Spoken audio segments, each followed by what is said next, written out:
All right, good morning and welcome everyone. Thanks for joining us today. Welcome to our second Bank on Washington event of 2024, the Justice and Finance Forum. I am going to share my screen, which I cannot do without narrating. So give me just a moment. There we go. All right. I am so excited to be joined today by Ruth Utnage, Jerrel Jones, and Tierra Bonds, and they will be sharing more in just a couple of minutes. For those of you that I've not met, my name is Jennifer Quiros. I'm the Executive Director of the Financial Empowerment Network, or FEN, and I use she, her pronouns. FEN is a nonprofit focused on the financial well-being of all Washingtonians, and we are the lead organization for Bank on Washington. It is my pleasure to welcome all of you here today. Before we jump into the presentation, I have just a few logistical items. The first is to please make sure you're muted and go ahead and introduce yourself in the chat. We would love this to be a chance for folks in the room to connect with each other as well as connecting with us. Closed captioning is enabled. You should be able to click on the menu arrow to turn it on for yourself, or the arrow on the menu next to closed captioning to turn it on for yourself. We will have some Q&A time during the session today. So there will be a couple of ways to ask questions. You're welcome to put questions in the chat throughout the event. That's no problem.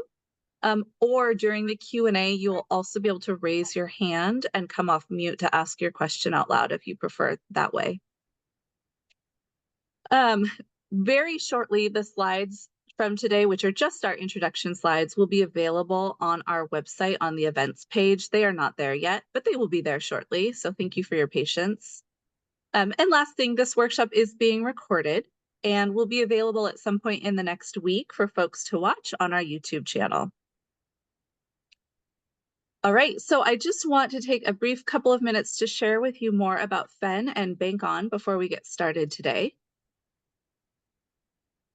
So the Financial Empowerment Network, as I mentioned, is a nonprofit serving Washington State, and we do three things.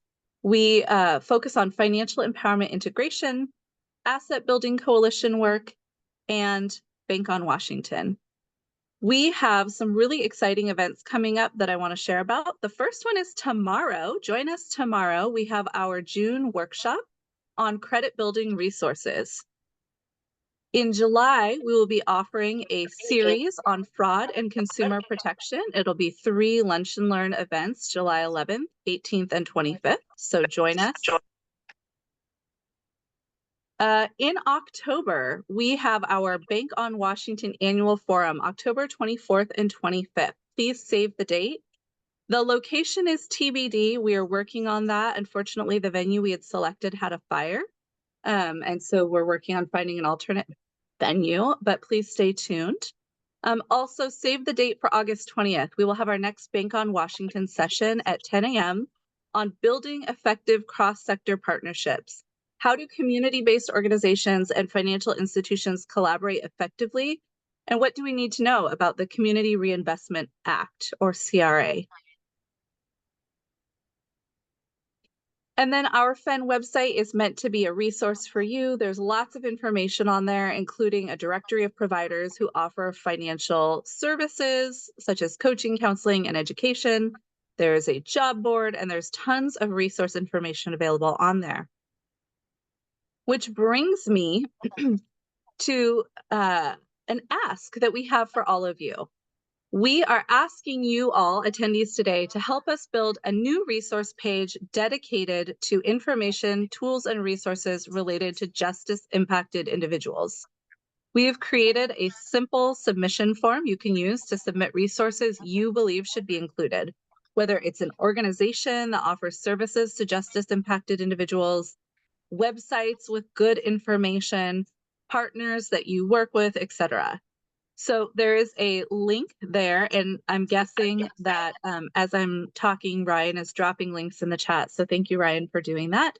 But there is a link there where you can enter information about resources that you feel like should be on our website.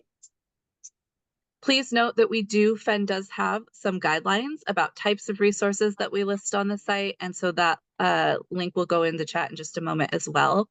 Or you can use the QR code there to enter the resources. it's come to our attention over the last year that there isn't a great place where this information is kept all together. And so, at FEN, I say this all the time, we are not the experts in most things.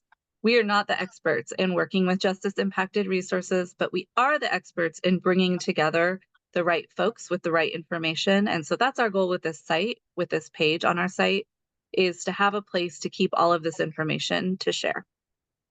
And let me know if you have questions about that. There are lots of ways to connect with FEN, lots of ways to stay in touch. We have two websites, fenwa.org as well as Bank on Washington.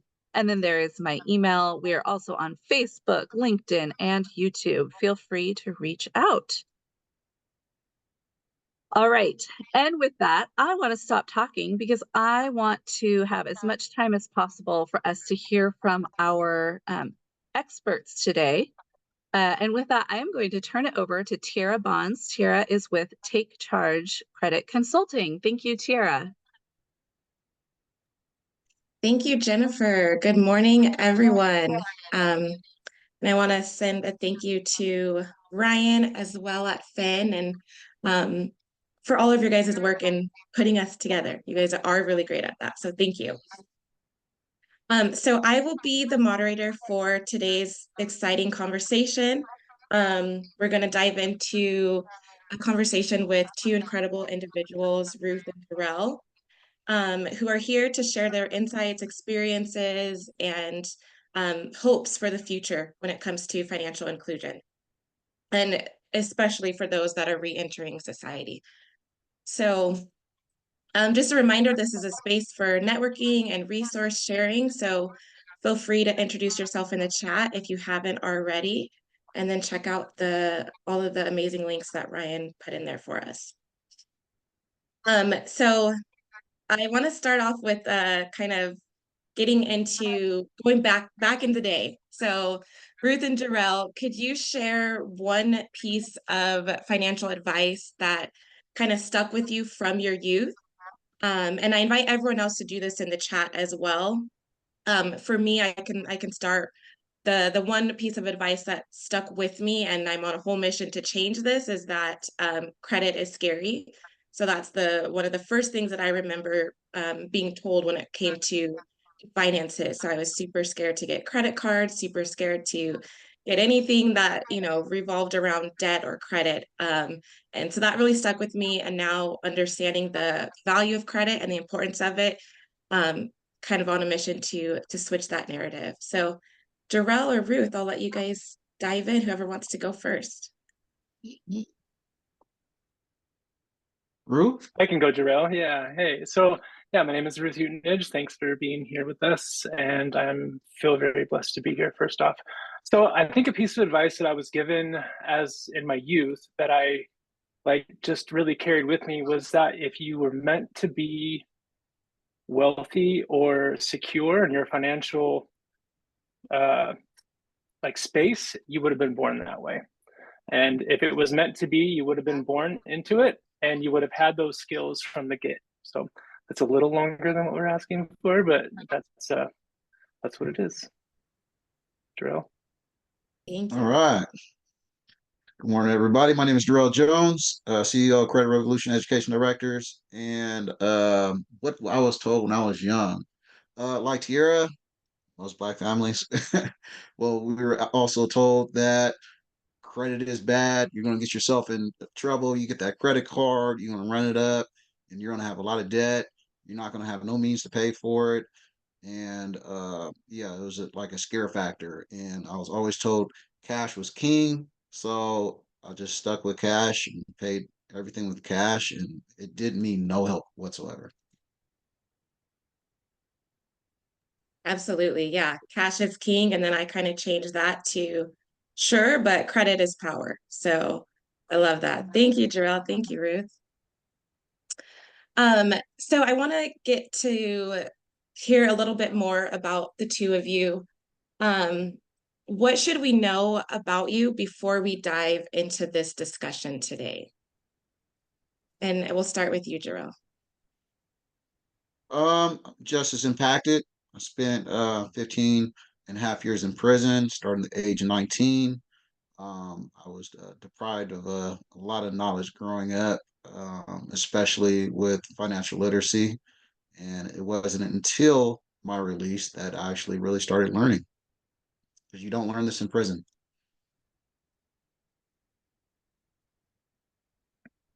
Ruth? Yes, my name is Ruth Utnage. I spent just under 11 years in Washington State men's prisons as a transgender person. And like Jerrel, I didn't have a lot of information or knowledge about really much before I went in. And while I was inside, I did get some sort of an education. I left prison with almost 100 degrees, certificates, or some sort of acknowledgements. I published 2 double-blind peer-reviewed papers. And my approach to anything financial was from my own perspective, which meant that the language that I was using and that I was engaging with was my own and not recognizable to folks that are in that industry. And so I approached things from just like a slightly different angle because I had to learn it on my own. While I was inside, I also was a part of like an investment club.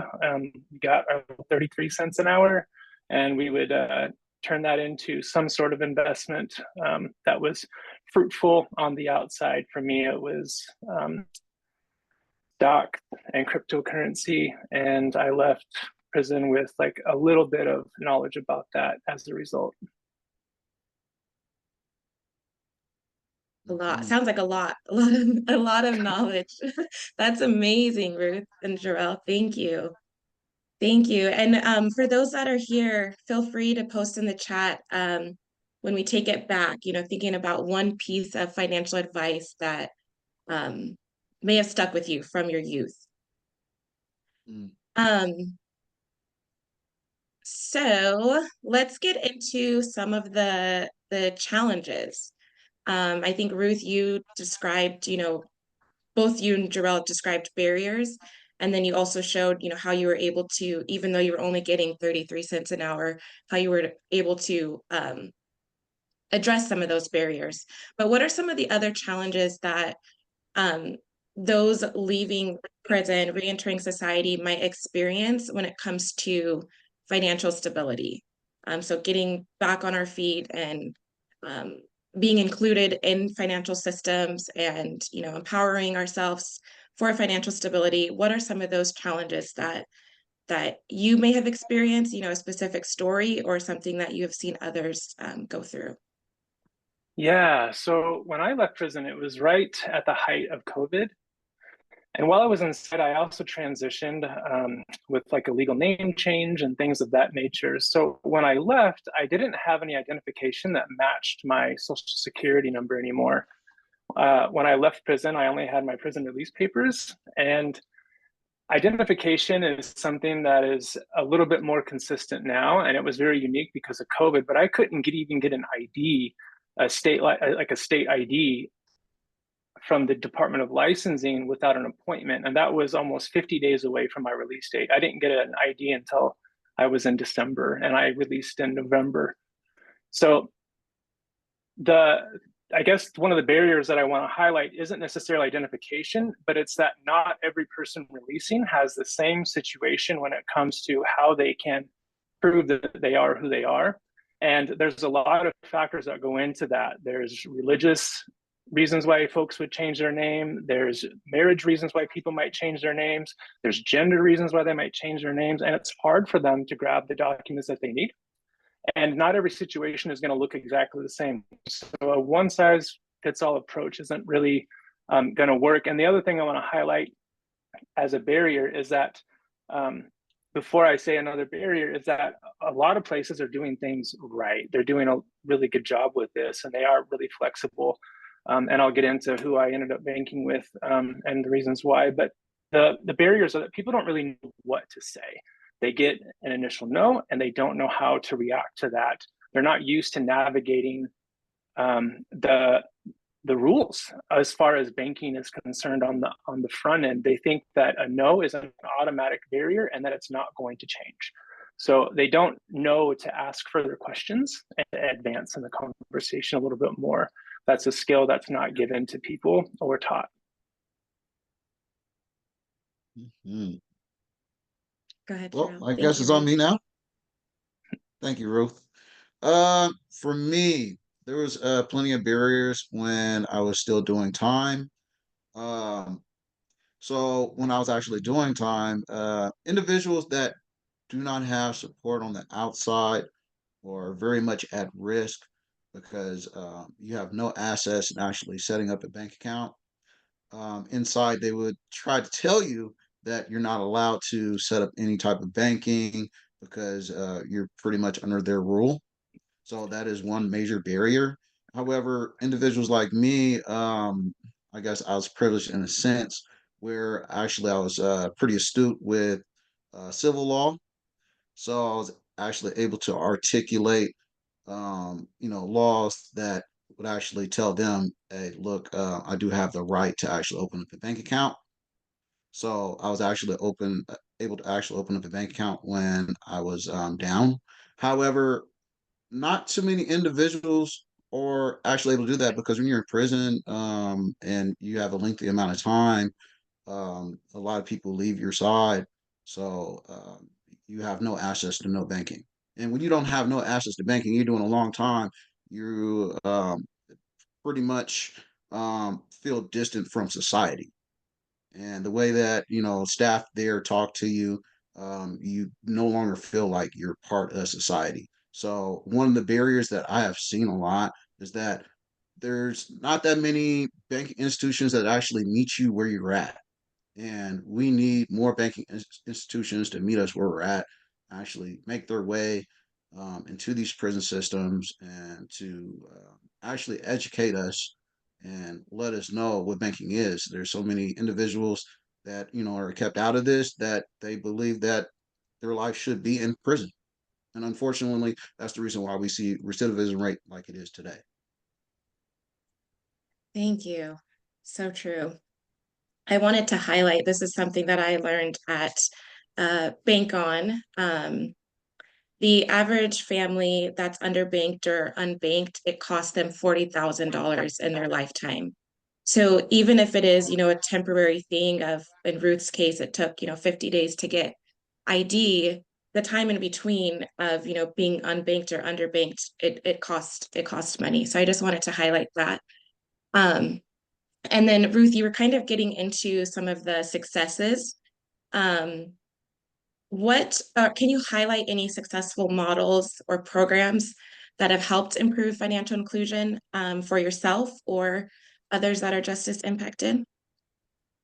Yeah, so when I first got out, I had to figure out what to do with the money that I had. I didn't have a way to cash my what's called gate money. I didn't have a way to cash that, or the money that was on my books, or the money that I was receiving. I didn't have any way to access that. I had all of this. I had all of these essentially liquid assets that I couldn't deal with at all. And I was inside of a transition house for that was the only transition house for transgender people in a pretty bad part of King County. And so I had all of these checks that I couldn't do anything with amongst a bunch of people that I had never met. So I say that as a preface to, as I went to each banking institution, there's these rules in place that are meant to protect everybody, which they have to have identification to prove you are who you are. And I just needed a spot to hold my checks while I was waiting for my IDs to be able to get come to me in December and even get a picture taken or anything. So I finally found a place called Express Credit Union. I'm sorry if I'm not allowed to name drop, but Express Credit Union, I think the difference there was that I was able to speak to somebody and tell them my situation, tell them what I actually needed. And then they responded with, let us see what we can do. And when they responded, they had this this approach to me of okay, so this is what we can do, and then at this point we can do this. And it wasn't they were going to give me access to this bank account before anybody else would, but what they did do was tell me, this is what we can do for you right now to help keep you safe, because that was my primary concern. So the difference is, as that model, they listened to me, and as an organization that approaches marginalized communities, they approached me as that as well. And I think anybody leaving incarceration is in a marginalized community. Obviously, there's levels to that, and but they were very kind to me, and I think that was a difference. Whereas a lot of other places, they have their standards and their rules, and it's there to keep all of us safe. But this model did something very different. They just stopped and they listened, and so I think that's like the success model that I'd like to highlight. So Yeah. anyway, Jerrel. I think that definitely shows financial inclusion. So not because you don't have the proper identification, what can we do to include you in? So I love that. Thank you, Ruth. Jerrel, what successful models have you experienced? Actually, two actually come to mind. Well, actually, I'm gonna name drop. BECU. When I went to BECU, I was actually able to actually, tell my story as well. And I don't know, it's like I kind of favored credit unions after, having that, relationship with BECU over other different type of banking. Um, so that would be one. Number two is I have to give a lot of credit to who actually gave me a hand up when I first got out was Fresh Start Professional Services. And what they actually have is a program that actually helps out individuals that are reentering back into society. And what they actually do is reach out to other bank institutions. And we even had, a bank institution like Key Bank actually come through and they have their second chance banking. And I think that was like one of the most effective resources that we actually had come into the program is individuals that actually talk about second chance banking because a lot of individuals, a lot of reasons why they ended up, committing crimes and stuff is because, they didn't have banking no more and, they blew up their accounts and, they just felt like they would never make it again. So just having individuals actually come in and actually talk about those type of programs. I never heard of that program before with Second Chance Banking. So I'm actually glad they actually came through. And, after having a conversation with a lot of the guys and being able to actually give them a second chance when systems don't show us second chances, it really made a big difference. It made a huge impact in the community that I've seen them work in. So I'll give them a lot of credit. It actually helps. Thank you. Jerrel, I know Fresh Start Professional Services has a homebuyer education program. Can you talk a little bit about that and how that, when we think about building wealth, home ownership is the most common way. So can you talk about that program and how that, you felt included in being able to access wealth? Yes, I felt very much included in the first time homebuyers program. It actually helped me out getting out. I was in a halfway house, spent 15 and a half months in this halfway house. Yet, because I took this first time homebuyers program, within that 15 months, I actually closed on my first home, which I'm in right now today. It's 15 months out of prison. So yeah, and I just checked the value of this house. It actually went up since I bought it. It went up 70 grand, believe it or not. So, that's generating wealth. Yes. I heard as a homeowner, that's something you'll find yourself on a lot is on Zillow. Like, what is the value now? That's Yes. amazing. That's amazing. Congrats, Jerrel. And I did see one comment in the chat, banking behind bars, which I'm a little bit familiar with. Daryl Mhm. Riley. It's also a second chance program for justice involved individuals, and they partner with Connection Credit Union. So just another resource and program out there that are, their mission is to make these systems more inclusive. So thank you for being here, Daryl. So I heard a little bit in both of your responses about, financial institutions being inclusive by like Ruth said, just asking, or just saying, let me see what I can do. Mhm. But what other steps, what are some steps that you think financial institutions can take to be more accessible and supportive of people reentering society? Jerrel, do you want to kick that one off? Okay. Like, what else is needed? Truthfully, they need to be working with more financial coaches like myself and individuals like Ruth that actually have experience. You can't make up for lived experience. So, in order to actually reach the community, you need individuals with lived experience to be able to actually talk the language and be able to actually be relatable to other individuals. Give it to them in a way that they're actually able to comprehend. I do know language is a big barrier.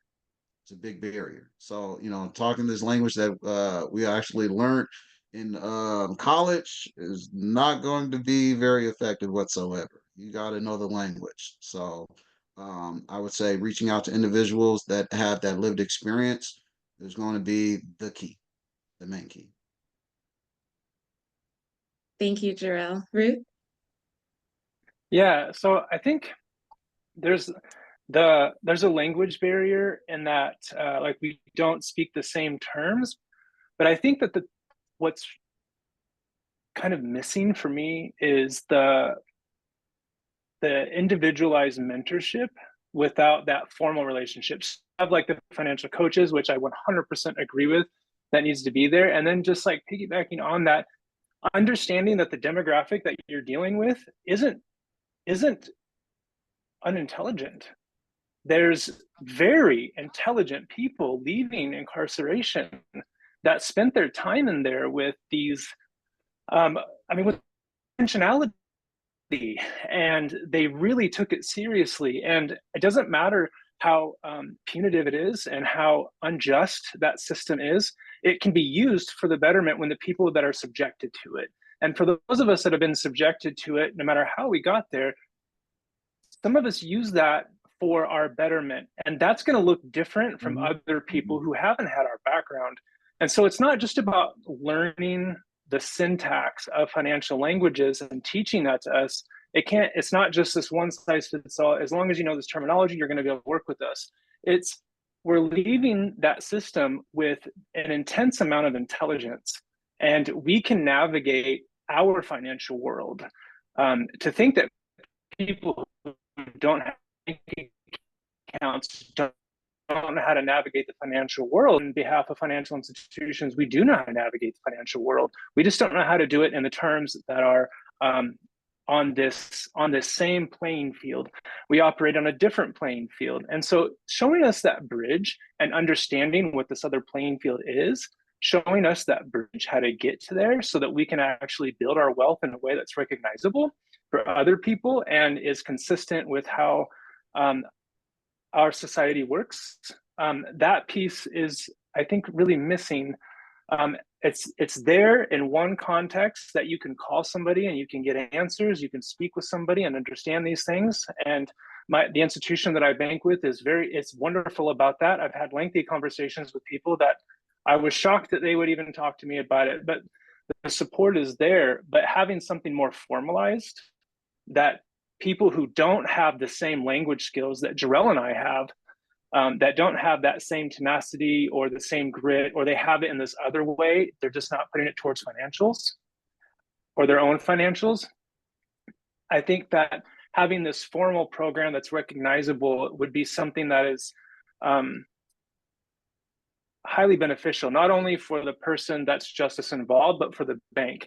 Like I said, there's people that are leaving incarceration that are highly intelligent. When I mean highly intelligent, I mean like they're discovering new math, they're publishing new work, they're spending their time that way, and they're able to engage in that intellectual side, like with frequency and consistency. And so like not engaging with them in a way that like brings them forward to understand what it is that they know that's different is it's in everybody's best interest to know more about that. So I'll stop there though.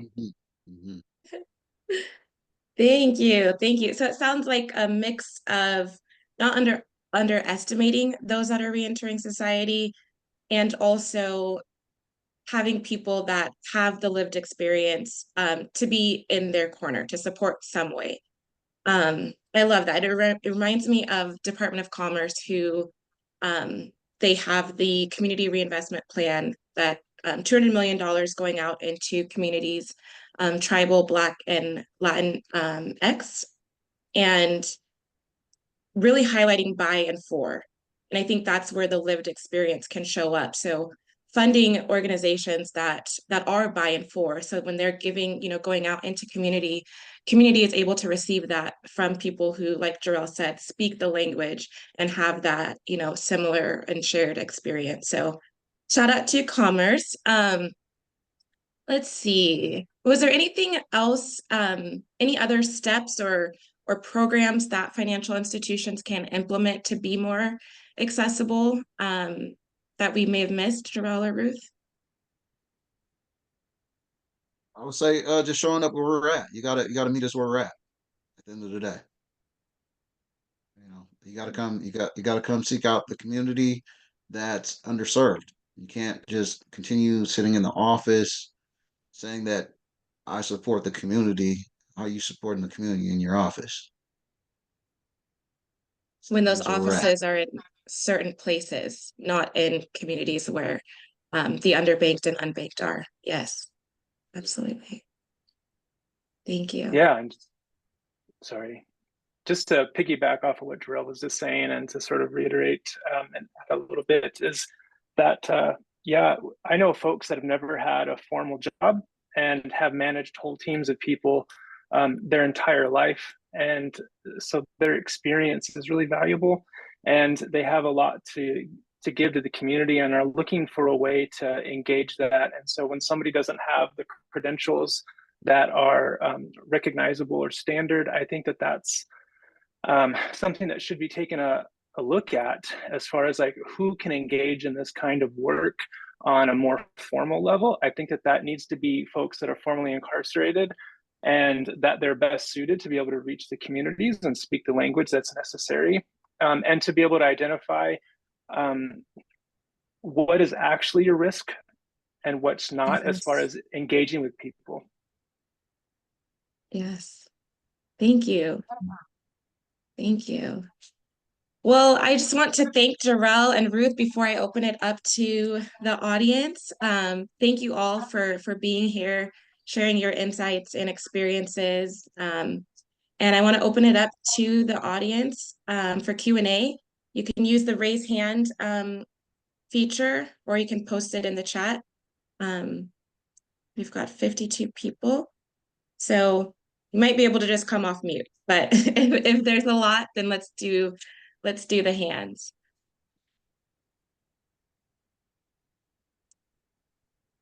And then something to think about also, from this conversation, what ideas has this sparked for you in your, on how your organization can better support financial inclusion for justice impacted individuals?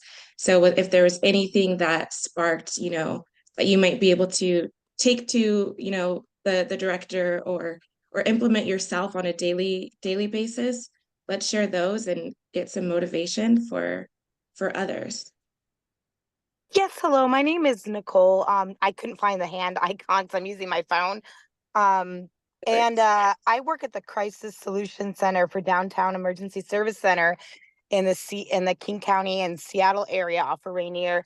And I'm a peer counselor, like I was just saying, and I am doing a peer group here coming up soon for just, basic financial readiness for the clients that we serve. And this was great. This Zoom meeting, this information provided regarding inclusion and people that have been in and out of the system, so to speak. So this will really help me as a tool when I'm working with the clients to better, help them and help myself also. Because like I said, I'm a peer, and I'm sure you guys all know what a peer counselor is, having lived experience.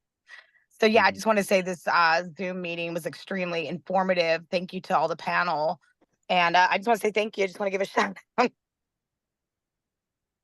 Thank you, Nicole. Yes, Yeah, thank thank you, you. Jerrel and Ruth. And again, thank you, Finn, and Bank on Washington, Jennifer and Ryan, and everyone else involved for putting this together. Al. Hi, can you hear me? Can you hear me okay? Yes, good morning. Yeah, I just wanted to say really thank you for this forum. Before I was a housing counselor, I worked in the reentry program as a financial services coordinator, basically. And you're right, people are extremely smart. I had one guy that told me how he bought up all the pills and all the jail and ran a store, basically. So long story short, he ended up being a financial counselor. Just talked this morning, was trading stocks this morning. You know what I mean? He's got a $60 an hour job, all these things, right? So a lot of people that are for rated are extremely. And there's a guy in San Quentin named Wall Street. You're probably familiar. You can too. He's making on the outside rich with stocks, but I can go on, but I'm just going to stop. And I just want to thank you because I've done this kind of work for about 8 years, and it's just really important because I believe it curbs recidivism. It does. I mean, the thing is, you can't put nothing in their ear if you can't put something in their pocket. Okay. And like you said about the work, I remember one guy in a forum, he says, well, I've never had a job per se, but I have put in work. You know what I mean? So it's just really incredible work. And I just want to thank you all for what you're doing. So, and I will stop. Thank you. Thank you, Al. I appreciate that. Thank you. Workforce Nahomish, is this Abby or Jared? Jared. Good morning, everyone. Good morning, Jared. Thanks for the great presentation. I had a question, Jerrel, I think, and maybe Ruth, you might have mentioned it as well. Like, you talk about, the importance of having, representation and having folks that are working with folks in justice impacted individuals, people in reentry situations, having people know the language, know the kind of I know the culture is kind of, it's not monolithic, but might be some similarities across the board for folks going through that experience. You talk about the language used. Could you talk a little bit more about, I know it's different for everyone, but like what kind of things, like what level's too high? Like what kind of language do we need to be careful about when we're having conversations about whether it's getting connected to banking or credit or money management? How do we bring it down to a level that's more accessible? And I know that's a generalization, but just curious if you could speak to that a little bit.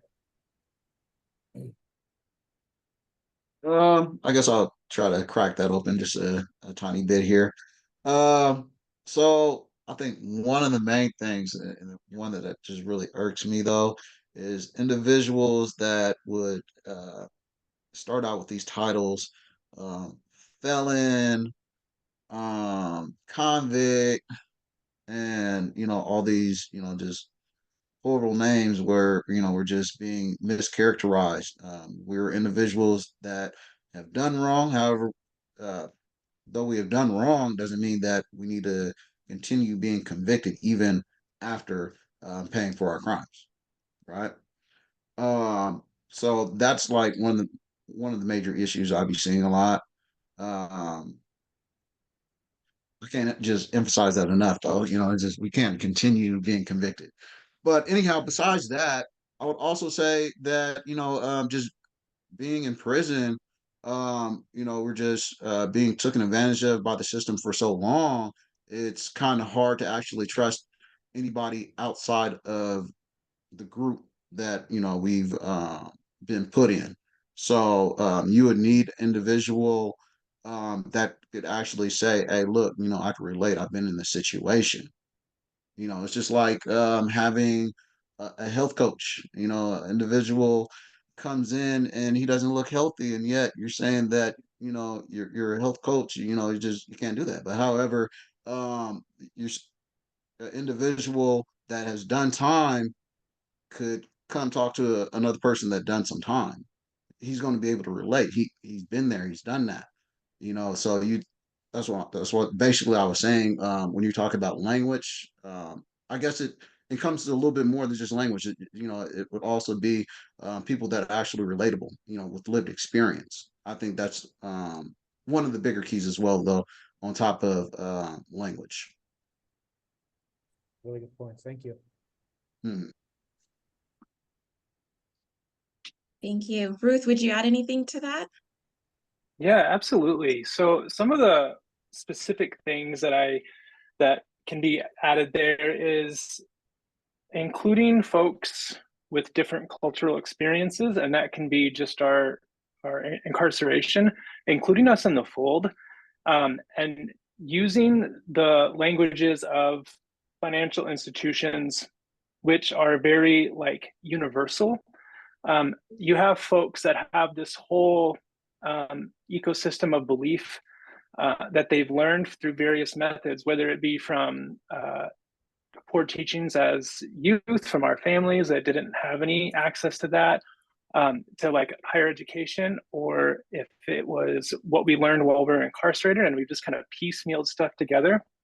So I think that standing at this counter with somebody across from you with the line behind you, that's not a good time for us to ask questions. And so like understanding that language barrier is what I'm talking about. There's a lot of anxiety and anticipation that occurs.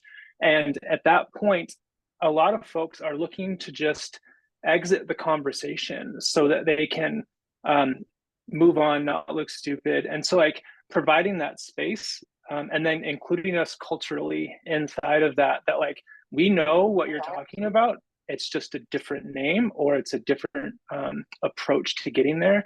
And so using this, that like maybe there are folks, and I'll just use somebody who like the pill thing that you're talking about, they would buy all the pills and then make a store out of that. Taking that experience and then showing somebody how to use that terminology that they already have, that skill set, that intelligence that they already have, and then using that to promote themselves in a way that is in their own long-term best interest, specifically looking at credit and showing them how that correlates. And I'll just say one thing and then stop. And that's when I was inside, I was working in a kitchen, and I was talking to this gentleman that had been an active gang his whole life. And when I told him that he has experience managing people and that is something that directly correlates, he had never been told that his experiences leading people and product and managing inventory could ever be relatable to like a civic job or like a civil job that's outside of gang life. And I was the first. He was in his 50s. I was the first one who had ever told him that. And I think that that's a role that financial institutions can take as well. It's providing hope. It's using the language that says you're included, you're smart, you have a lot of skills, and it's like bringing out that best, making it okay to engage. I just need to add one point to that. That's what you call transferable trade skills, and individuals need to harness that. And you're right. You're so correct about that. There's so many bright individuals. However, we just don't know transferable trade skills. And as long as we can highlight that and put that in context the right way, it will be good. One other thing I just need to say as well, though, too. Speaking over people's heads. We're talking about individuals that have never been part of banking.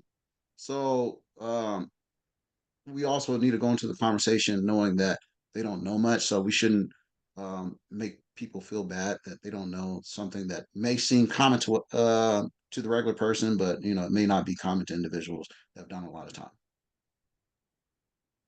So that's what I had to say. Yes. Thank you both for that perspective. Yes. Thank you. Thank you. That was a really good question, Jared. Will. Morning. Thank you all this is great. Goosebumps hearing your story, but just Ruth, as we're talking about the transferable skills, mine immediately went back to when I left the military, having to learn to speak civilian. How do you transfer and translate what many folks in the military on active duty, guard, or reserve do?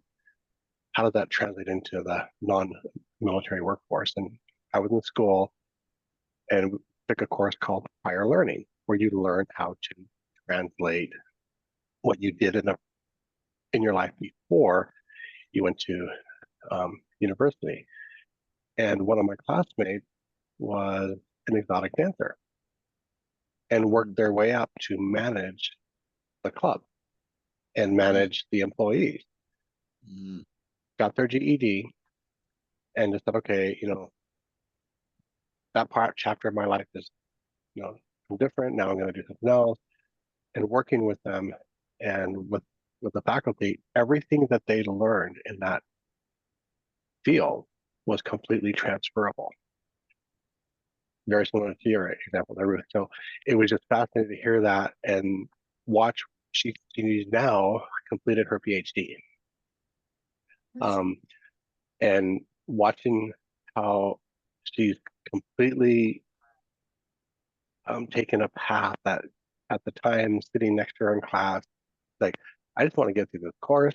I don't care if I graduate. I don't care what happens tomorrow. I just need to finish this course. And then now celebrating her PhD, teaching others on all these various pathways on how to transfer that language into academia specifically. So it's like, yay, thank you for doing this. This made my day.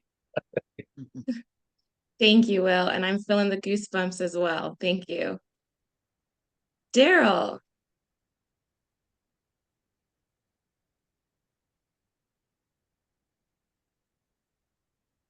You're on mute if you are talking.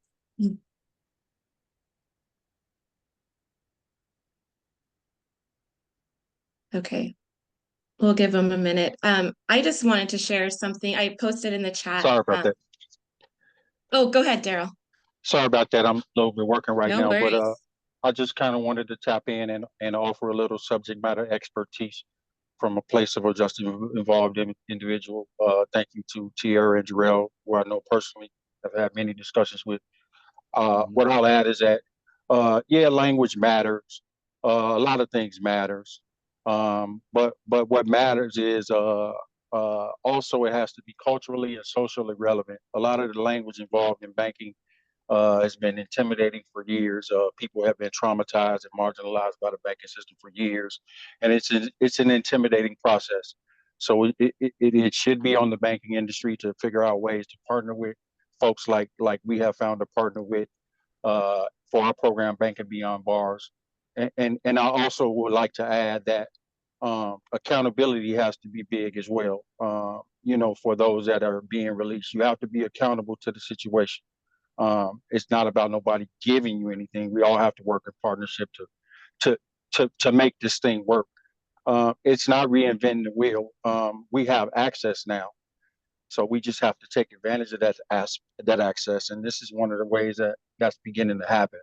So everything that you guys have said over the course of this meeting and the changes that need to be made is something we've tried to work on in developing our program, Banking Beyond Bars, where we take a chance on giving folks an opportunity to get it right.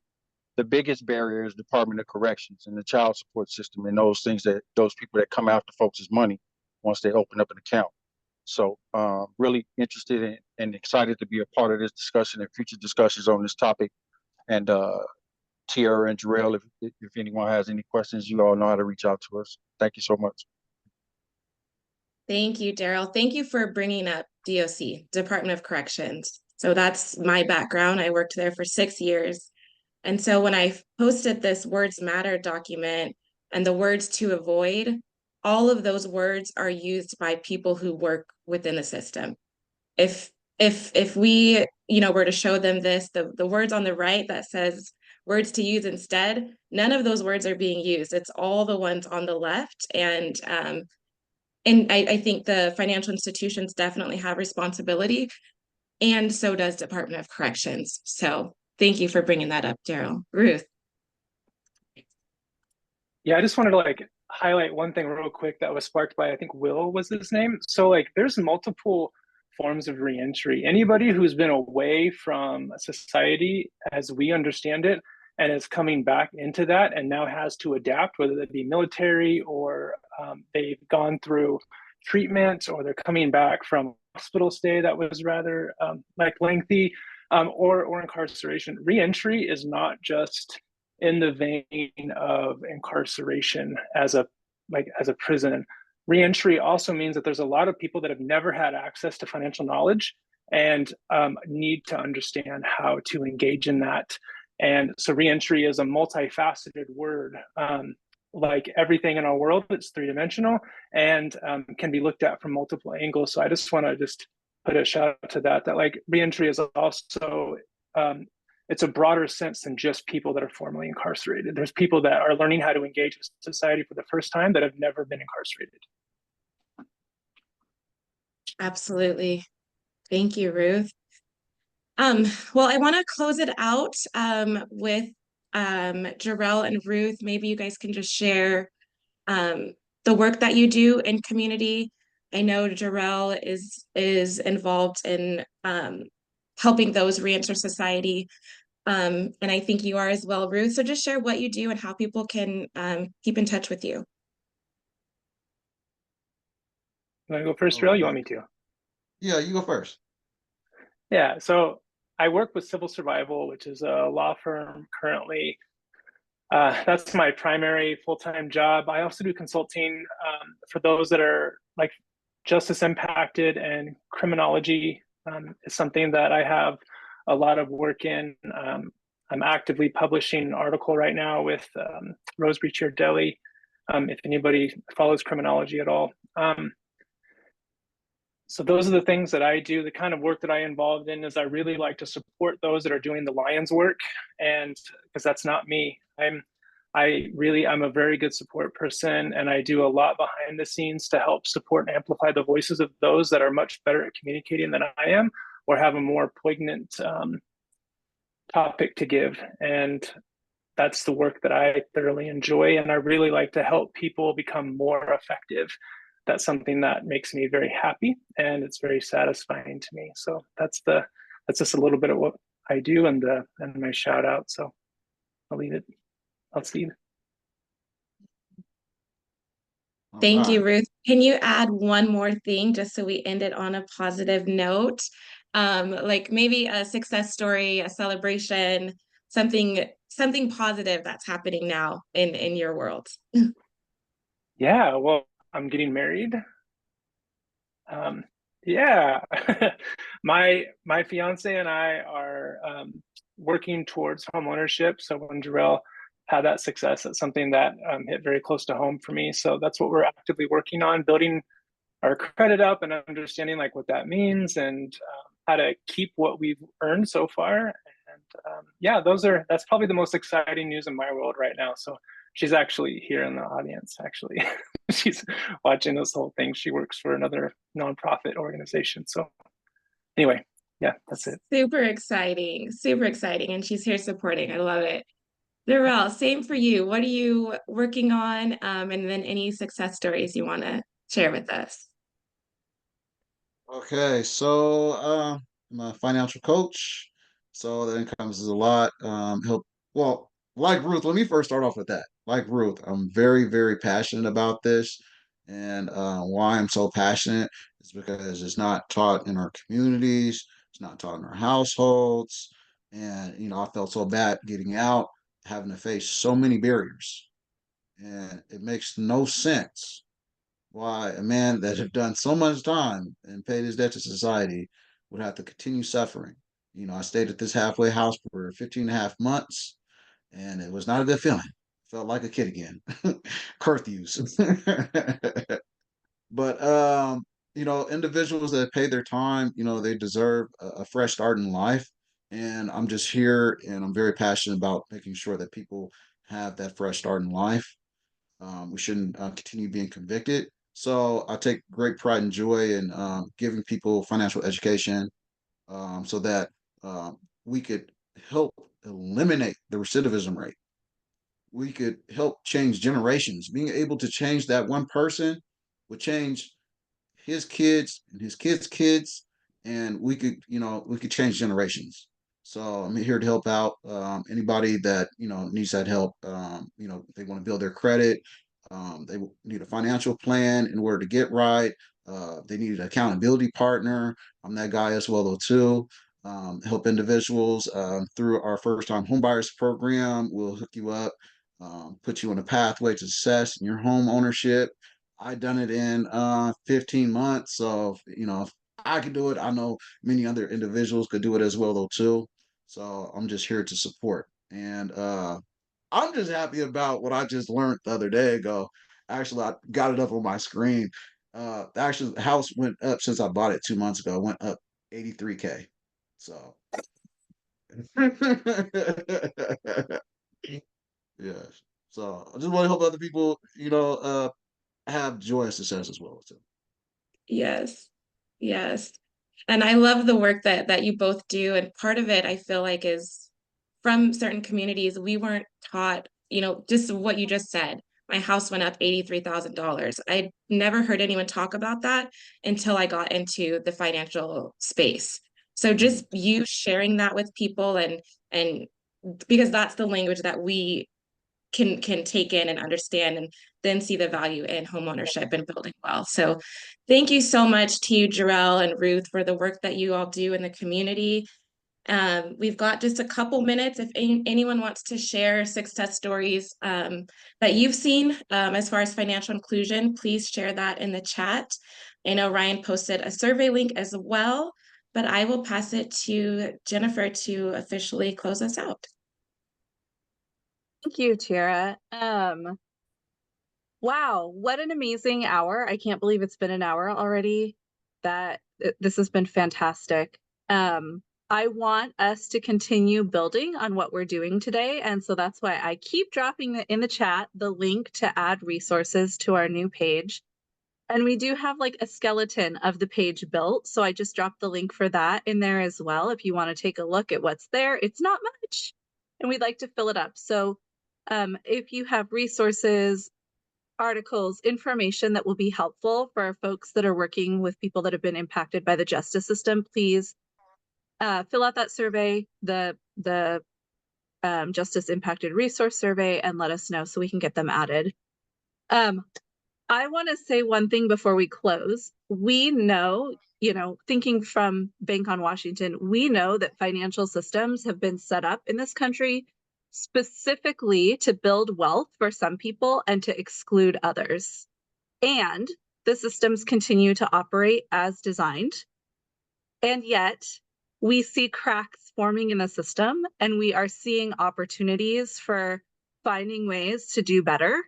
When you know better, you do better. And so I really want to thank Tierra for facilitating this conversation today. I want to thank Jerrel and Ruth for sharing your personal experience and all of your expertise in this area. We really appreciate your openness to share your story with the world. So thank you so much for being here today. And it's been a pleasure to work with you, all of you. And I also want to thank our planning team. Tierra, Jerrel, and Ruth are sort of here on stage today, but there is an entire planning team that put this event together for today, as we do with most of our events. So thank you to that team. If you are interested in working with FEN on putting together workshops and events, please reach out to Ryan. Now that he's back from leave, reach out to Ryan and he'd be happy to put you to work on a planning team. And please know that this will not be the last conversation. So we will be continuing to talk about this and other topics. Thank you for everyone who is attending today. We really appreciate seeing you, having you here, hearing your perspective, and have a wonderful rest of your day today. Thanks. Thanks so much. Can I say one thing before we go? Yes. Closed mouths don't get fed. At my last event, I was the only one that actually had the guts to actually speak up when they actually had a question. And I actually got this right here. I know it's not much, but it meant a lot to me. That's the reason why I framed this. Closed mouths do not get fed. So please speak up. If you guys need assistance, we're here to help. So thank you. Thank you, Jerrel. Thanks, everyone. Have a great rest of your day.